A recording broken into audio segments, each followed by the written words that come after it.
Welcome to the SOB radio show, where we have fun, interesting guests, and hot topics. Each week, we offer insights into music, fashion, health, fitness, and humor. Do you have the perfect guest for us to interview? I want to know. Drop me a line on our Facebook page at Spunky Old Broad 1 or reach out to me on our website at spunkyoldbroad.com. And now, back to the show. My guest today is Tamara Patzer. She's an authentic, transparent, and real, and her audiences love her energy. She's #1 best-selling author. She's a Pulitzer Prize-nominated journalist. She's an award-winning podcast and radio show host and a creator of the trademark Beyond the Bestseller Marketing System and the Daily Success Media Network. She works with subject matter experts, entrepreneurs, medical professionals, CEOs, and celebrities around the world to help them connect and develop real human relationships to grow their business. Well, that sounds like you work with just about everybody, Tammy. Welcome to the show. Well, thank you so much for inviting me. I really appreciate it. But I know that you look at authorship a little bit differently, and you came up with something called the Women Innovators Publishing Concept. What is that? Well, I was doing podcasts, and to be really honest, I had already done 150 podcasts, and I was trying to monetize them by selling my press release services and my leveraging services. And I was about ready to throw in the towel and go get a job. And I was like, oh God, please give me an answer. And I literally woke up the next morning. It was a Saturday morning. And the idea was I'm going to write a book called Women Innovators, Leaders, Makers, and Givers, Women Who Make a Daily Difference. And I was going to sell the opportunity to be in my book, and they got to be on my podcast. And what happened was from Saturday morning until Sunday evening, all I did was post this on Facebook, and I had 64 women say, I want to be in your book, and I'd like to be interviewed on your podcast, and they paid me. So that was how Women Innovators Publishing was actually born. It was through the frustration of saying, hey, if I don't start making money doing this pretty soon, I'm going to have to go get a job. And that was not anything I wanted to do. That's so funny because I know that I guess I've never really thought about, but I did. One time when I sold my first business and I was trying to figure out what I wanted to do, I got interviewed by somebody who I knew who was a head of an HR firm. And she said to me, Gayle, you have so many qualifications, but you'd last about 60 days and no longer because you're not the type to take instructions or directions from anybody, which is really not true, but I won't do things that I think are stupid, So I know I would not have lasted very long working for a company. But that's very interesting how you approach that. And then you also have a phrase, beyond the bestseller. What does that mean? Well, it all goes back to those women innovators. So I actually ended up making 8 volumes of Women Innovators, 8 women per book. And they all came back to me and they said, well, that's great, Tammy. We're all international bestsellers. Now what? And the now what was, okay, so what are we going to do with this celebrity, authority, and credibility that we've created? And so Beyond the Bestseller was born because I said, okay, so now we're going to leverage our status as international best-selling authors. We're going to create our social media platforms. We're going to start getting on other podcasts besides mine. We're going to use those press releases and send them out and get them picked up so that they're on ABC, NBC, CBS around the country, to actually grow the authority footprint. And so I have 64 case studies from all of those women who raised their hand. And so that's actually how it happens. And I strongly believe that many authors, they don't understand that it's not about the book at all. It's about how you use the book as a tool. It's interesting. First of all, you have to be a creative person yourself, though, Tammy, to come up with these ideas. I mean, of the 64 women, none of them said this is what we should do. It was Tammy who said this is what we should do. So it was your ability to think outside the box and become creative and, take it even further. Of these 64 women, how many really became successful at what they wanted to do? I would say right off the top of my head, the ones I've kept up with, I would say out of 64, probably about 10. And what they've done, you have to have this inner desire to become someone with a big message and a big mission. And off the top of my head, many of them have taken it to the stage where they're now speaking on different stages, telling their stories. Some of them have gone on to write solo books of their own, where they've actually created products and businesses. One woman, she actually, I just helped her get on television, and she actually created not only more books, but products. And she's out there actually running around the country now promoting her products, she's a crisis planner. And so she has this home kit, kind of like Susie Orman has her, that home kit you can get, her gold case where you put all your stuff in it. Well, this woman, she's actually has one where you put all of your personal stuff, so that in case of, let's say, a hurricane or something, you just carry that with you so that you aren't in a crisis at the end. But it's interesting because, the reality is that every single one of those women could still leverage what they got from Women Innovators, because it's evergreen. When you're part of something that becomes an international bestseller or even become an author, you can keep talking about that. There is no expiration date on leverage. So somebody could go back and actually leverage that even today, and it's been a couple years. Well, the interesting thing, though, is you've made a very important point, and that is that the majority of people who say that they want to do something really don't want to put in the effort. And to have the impact that you need to have on the world or on your community or whatever, it takes work. It takes time. It takes energy. And it's not that they don't have the desire, but it just takes a lot of work. It's just like people will often say to me, "Oh, I want to be in your suitcase, Gayle. I want to follow you around." And I said, "No, you don't, because you'd be exhausted, because it's a big job to do the things that you are talking about." And a lot of people just don't do it. So it doesn't surprise me. That's why I asked you, because it doesn't surprise me that it was a low number that continued to get exactly where they wanted to go.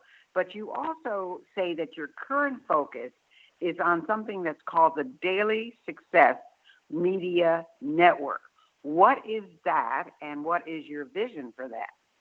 Well, the Daily Success Media Network, the vision is that I look at all the people now. I've probably helped hundreds of people become bestsellers. And I love the podcasting. And I actually trademarked Daily Success for my podcast because you can do little tiny things every single day that will help you not only be successful in business, but be successful in life. And I really feel like my mission on the planet is to be the messenger's messenger. So daily success, the way I see it as a place where people could come and create their own podcast if they choose to. I can teach them how to be podcast hosts. If they want to create their own multi-author books, I can help them do that. But it's really all about bringing different people together in one place. And so I actually have the Daily Success Institute and the Daily Success Media Network. And it's all about looking at how, people can come together to create this massive success in all areas of life, not just financial. So, the mind body spirit connection, or whatever you might say that. And my ultimate goal is I actually want to create a nonprofit organization where I can use all of the things that I've learned on my journey with what I do. And for example, let's say that someone is a stay-at-home mom and they would like to earn money. I would like to provide a foundation for them so that they could learn some skills, so that they could be a good mom and not have to rely on daycare, but work from home, bring some income in, but also be able to stay with their family. So that could be men or women, but I especially see it as a need for women today, because there's so much we need to do with, finances and family. And one of the things that happened to me, I had children, and if I had any regrets at all, it was that I had to go outside the home to work. And some of my commutes were an hour and a half to 2 hours each way. So I was spending a lot of time and energy and money on daycare. And if I look back, I wish I would have had the opportunity to earn money from home the way I do now. And so I want to help people see that that is a possibility. It's interesting though, Tammy, because now it's actually easier and something that you can do. I mean, certainly when I was raising my children, and probably while you were raising your children, we didn't have cell phones. We didn't have the internet. You couldn't operate from a home office because it was kind of tacky. You didn't want to tell anybody you were working from home. Now, some of the highest paid professionals in the world have a home office, and that's where they work from, because they don't, even if they have a brick and mortar, they don't want to go into the facility because they want to be able to create and do things, without interruption and so forth. So I think now is the perfect time for you to do something like that, because now it's okay to work from home. It's not, she doesn't have an education, so she's got to work from home, or whatever it happens to be. It's great that people can work from home. So, and isn't it interesting that many of the homes that are being built today, or that people buy, they look for, is there a place for my home office? Because it's just where it's at now, So that's fantastic. So are you finding, though, that, because when I read your introduction, it talked about all the people that you deal with. Are there certain people, certain professions, certain kinds of people that come to you because they want to write a book, or is it just everybody? I seem to attract people who are heart-centered, and I work with a lot of women. And of course, the different women are typically women who are transitioning into some type of an entrepreneurial adventure after being in the workplace. And then I also seem to attract a lot of functional medicine type professionals, doctors who want to serve, in the traditional medical field. And then I have also worked with a lot of healing professionals. Um, I actually have done a lot for Mahendra Trivedi. He's actually an Indian guru, and through him, I've actually worked with probably 70 different healers in helping them to learn how to market themselves, because there seems to be a challenge for people who are operating at a higher consciousness to come down to the level of marketing. And so I try to help them. But I would say that in general, those are the types of people I attract.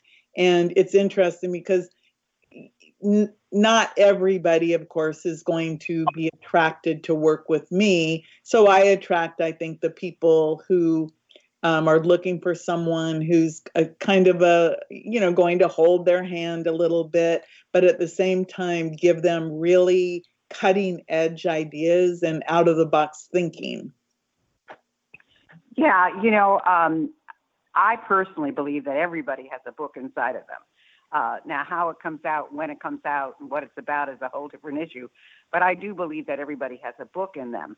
And of course, there is the feeling that today, and this is another thing that certainly helps people who want to write a book. 10 years ago, self-publishing was like a no-no. I mean, if you self-publish, it was because you couldn't get a regular publisher to be interested in you.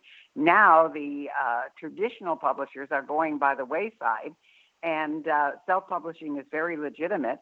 And certainly many of the bestsellers have been self-published.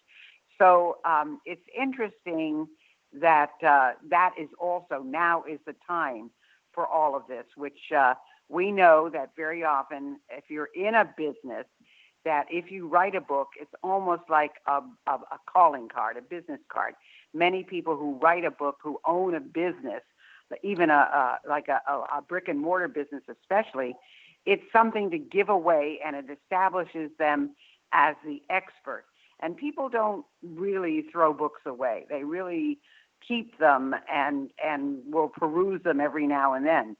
So I think it's a perfect time for people to write a book. But I know you may have a bias that there are certain people that absolutely should write a book. So where do you stand on that? Well, I agree with you to the extent that I do think that everyone has a story to tell. The people that, if I have a bias, I would say that I would focus my work with people on business professionals. And it could be anyone from the mom and pop store owner, to a restaurant owner, to a professional or an entrepreneur, because you have an expertise. And the word author and authority, if you look at it, people see authors as authorities. And even you're absolutely right about the traditional path of authorship. There is no stigma about publishing a book. And it's actually one way that you may be seen by a traditional publisher now, because if you're out there hustling and promoting your self-published book, you actually may attract a traditional publisher just because you're out there and you have something that's hot. So I really think that if you're considering using a book as a calling card, that is a small fraction of it, because yes, it could replace the business card. But what a book really is, and I actually was talking recently with a publisher of Itty Bitty Books, Susie Pruden, and she said, well, a Itty Bitty book is a business builder. And I said, you're really, really right, that a book can be your business builder.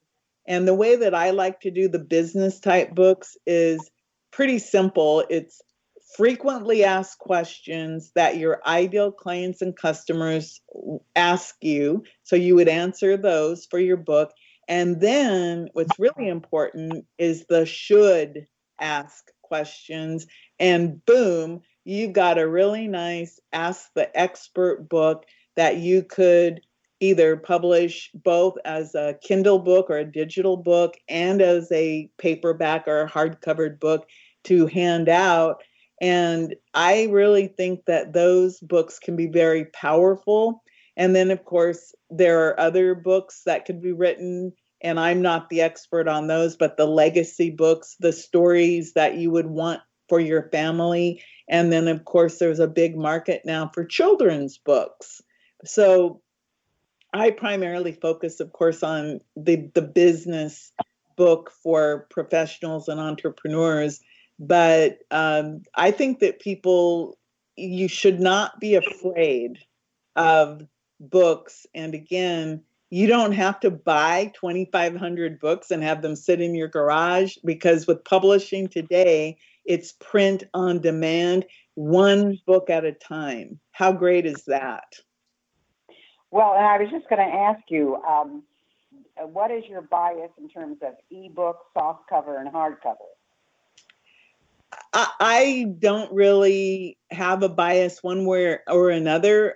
For bestsellers, it's easier for me to work on a Kindle book to do a bestseller campaign, just because of the nature of Amazon. They update hourly. So it means you have to sell a lot of books in a short period of time to run up into the ranks.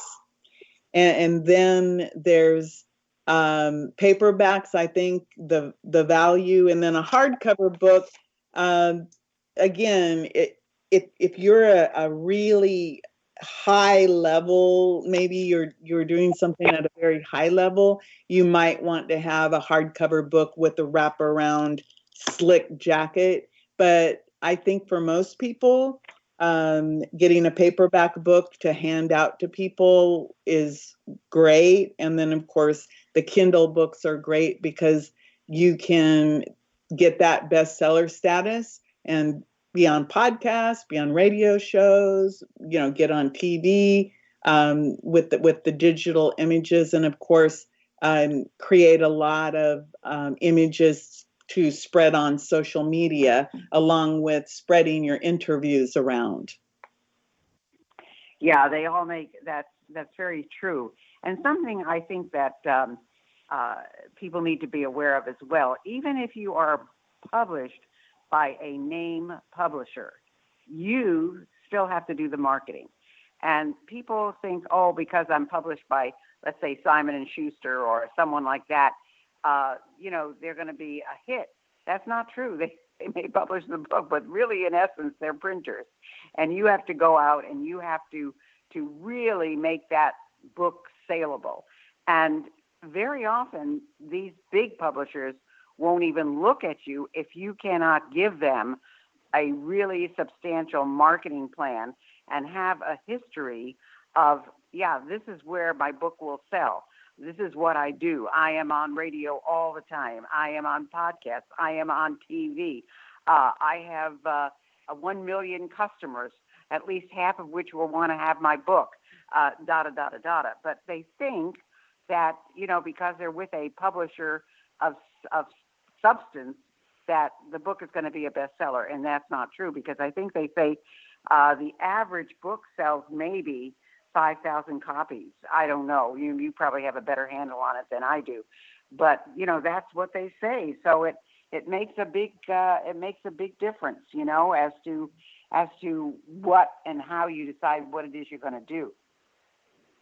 You're right, and again, you can buy into the New York Times bestseller list now. Things are really different than they used to be, but you're talking about, I've heard, between $250,000 to $350,000 to get on the New York Times bestseller list, and the average person is not going to even be able to compete at that level. But you can compete on Amazon as long as you do the category research and your book is put into the proper categories.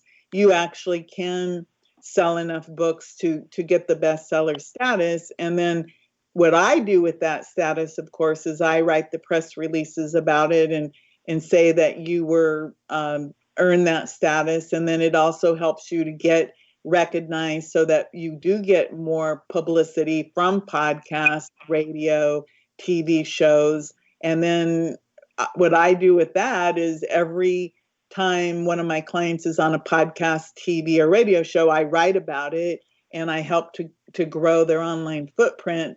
And I just keep that marketing machine going so that we always have something fresh to talk about for that person. And if you ever look at someone's online footprint who does a lot of podcasts or TV or radio, you'll see that it's like, oh my goodness, you're everywhere. And Well, that's true. That is really true. Well, we're going to take our break now, Tammy. Stay with us. As you can tell, Tammy's got a wealth of information to give you. If you're interested in getting on podcasts, or you're interested in publishing your book or anything like that, stay tuned. We'll be back with Tammy Patzer, and she's going to be just giving us a whole lot more information about how you can do this. Stick with us. Hi, this is Dr. Gayle, and I wanted you to know I have a whole bunch of other things to offer you. If you go to spunkyoldbroad.com, you will see an array of SOB stuff for sale and all our latest products and additions. If you're interested in getting on TV, I have a brand new course, Get on TV. And if you want to start your own business, you'll want my SOB Guide to Business Success. I know you'll love them all. I guarantee it.